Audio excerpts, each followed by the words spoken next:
नमस्कार. नमस्कार. आजचा व्हिडिओ जो आहे तो प्रारंभिक हार्मोनियम वादन आणि गायन अखिल गांधर्वचा जो अभ्यासक्रम आहे त्या विद्यार्थ्यांसाठी अतिशय उपयुक्त असा व्हिडिओ आहे. मागील 3 व्हिडिओमध्ये आपण राग, त्याच्यानंतर थेअरीच्या व्याख्या, इंग्लिश आणि मराठी, ताल ह्या सर्व गोष्टी घेतलेल्या आहेत. तर या व्हिडिओमध्ये आपण पाहणार आहोत महत्वाचा भाग म्हणजे आरोह, अवरोह, पकड, चलन असंही म्हटलं जातं.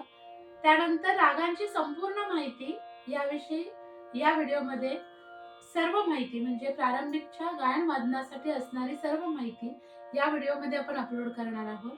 हा एक छोटासा प्रयत्न आहे. पहिल्यांदा रागाची माहिती सांगितली जाईल आणि त्याच रागाचा आरोह, अवरोह आणि चलन गायलं जाणार आहे. विद्यार्थ्यांना अतिशय सोप्या पद्धतीने कशा पद्धतीने पाठ करायची रागांची माहिती त्या सिक्वेन्स वाईज अनुक्रमे ती घेतली जाणार आहे. तर एक छोटासा प्रयत्न आम्ही करत आहोत.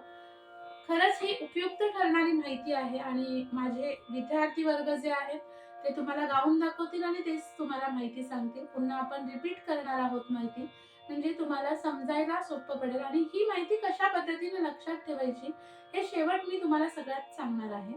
तर पहिला राग जो आहे तो भूप राग आहे. भूप रागाची माहिती पहिल्यांदा सांगणार आहेत आणि नंतर आरोह अवरोह घेतला जाणार आहे.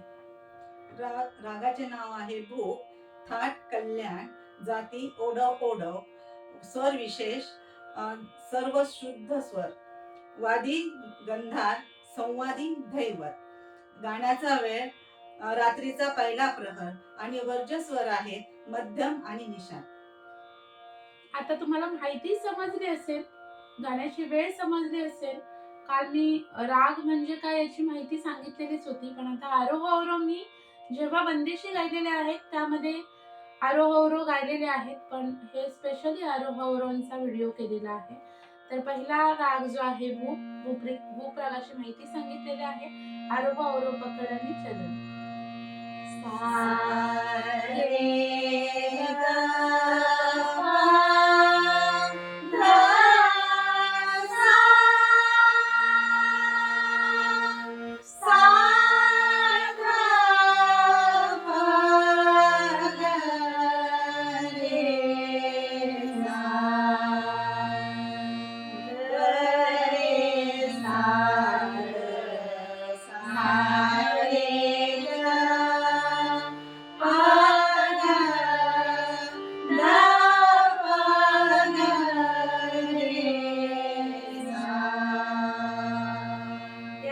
वैशिष्ट्य आहे सर्व स्वर शुद्ध आहे, कोणताही कोमल स्वर लागत नाही, सर्व स्वर शुद्ध या रागामध्ये लागतात. त्यानंतर शुद्ध स्वर लागणारा आणखीन एक यावर्षीचा राग म्हणजे दुर्गा राग. पहिला भूप राग झाला आणि आता दुर्गा राग. दुर्गा रागाची माहिती सांगायची आहे आणि त्यानंतर आपण त्याचे आरोह अवरोह घेणार आहे. रागाचे नाव आहे दुर्गा, थाट आहे बिलावर, जाती ओढव ओढव, स्वर विशेष सर्व शुद्ध स्वर आहे, वादी स्वर धैवत आहे, संवादी ऋषभ, वर्ज्य स्वर आहे गंधार आणि निषाद आणि गाण्याची वेळ आहे रात्रीचा दुसरा प्रहर. या रागामध्ये सर्व स्वर शुद्ध. कशा पद्धतीने आरोह अवरोह होतात ते बघूया. सा रे मा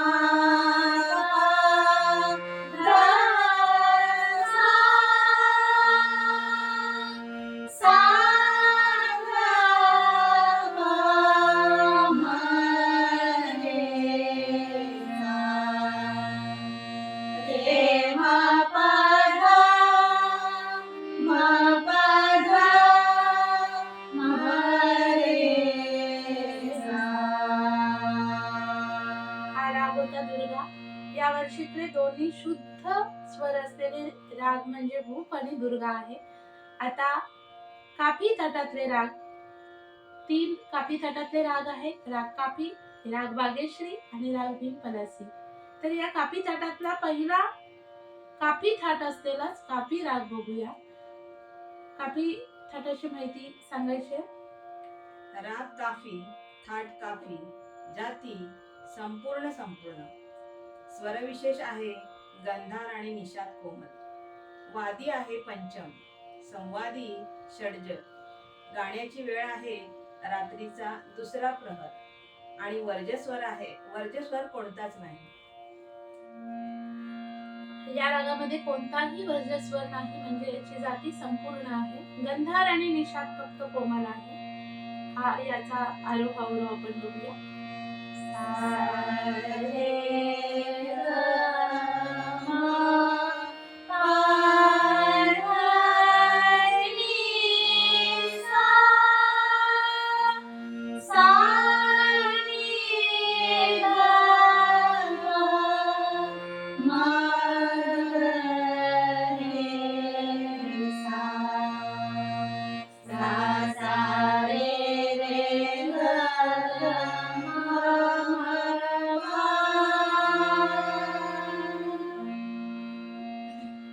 यानंतर दुसरा बिंपलासी. या रागाचा सुद्धा थाट काफीच आहे. बिंपलासी रागाची माहिती.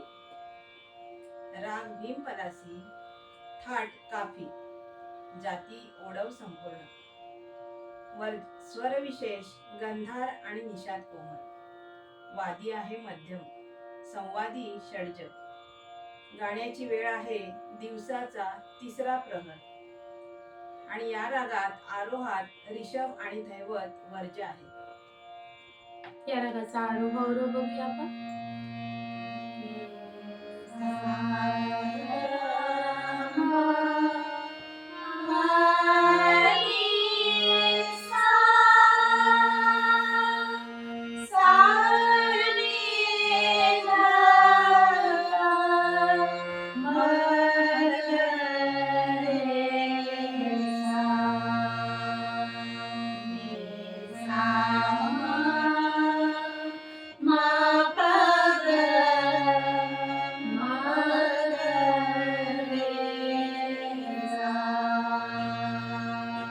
आपण कापी थाटातलाच राग बिंपलासी होता.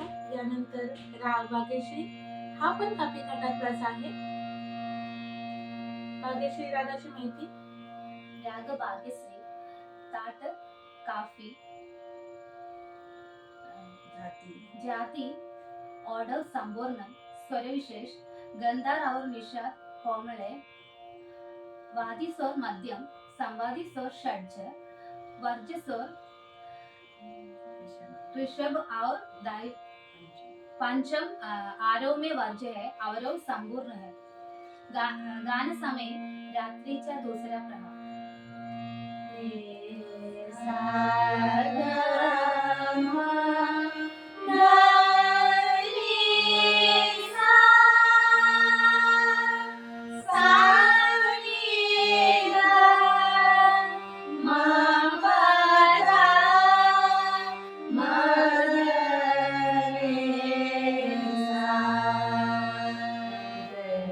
सा म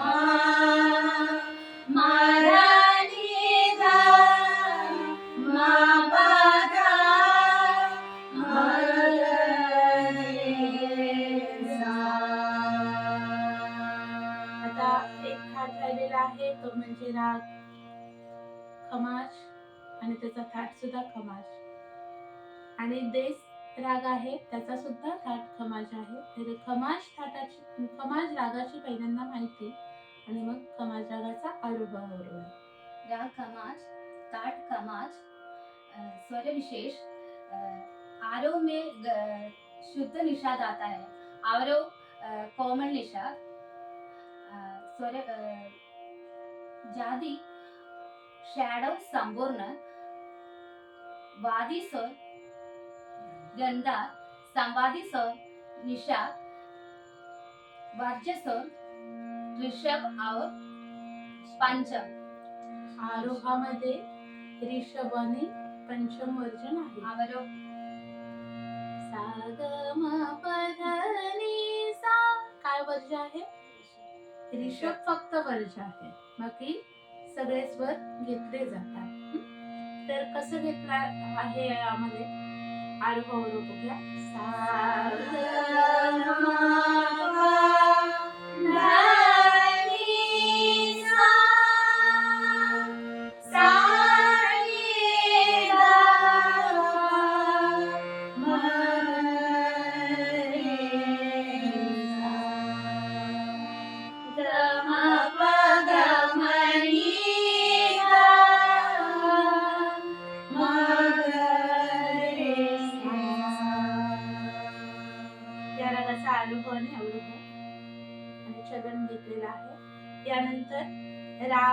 देस देस रागाची माहिती सांगायची आहे आणि त्याच्यानंतर त्याचा आरोह अवरोह घेतला.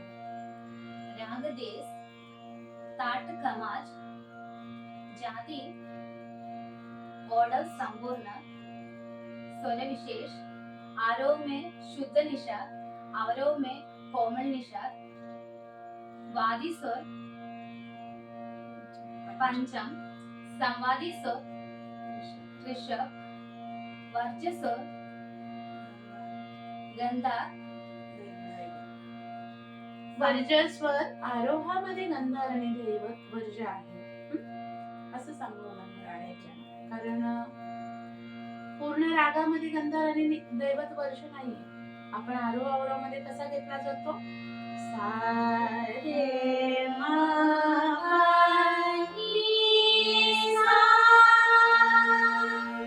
सा रे रा पा रा मा ग रे ग रे सा रे मा पा नी रा पा गा मा ग रे ग रे सा. हे होते आजचे सगळे राग.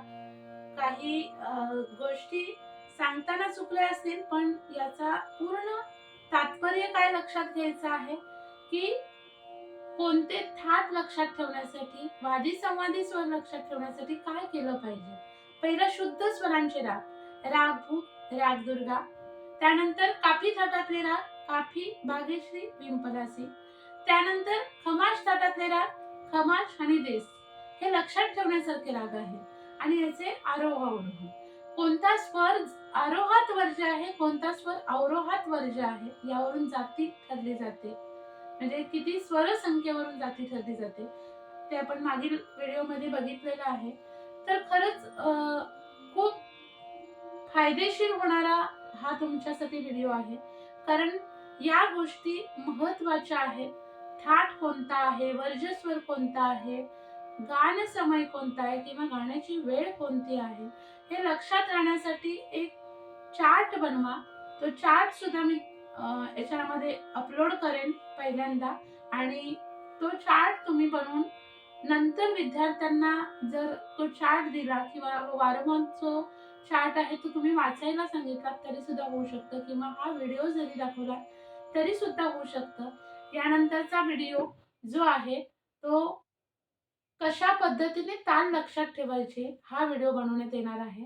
तर ताल लक्षात ठेवण्याचे जे टॅक्ट आहेत त्याच्यावरती आपल्याला तालाची माहिती पूर्ण लक्षात राहते. तालाची माहिती कधीही पाठ करायची नसते. त्या संदर्भातला व्हिडिओ बनवण्यात येणार आहे. आणि आजचा व्हिडिओ आम्ही इथेच थांबवत आहोत. धन्यवाद.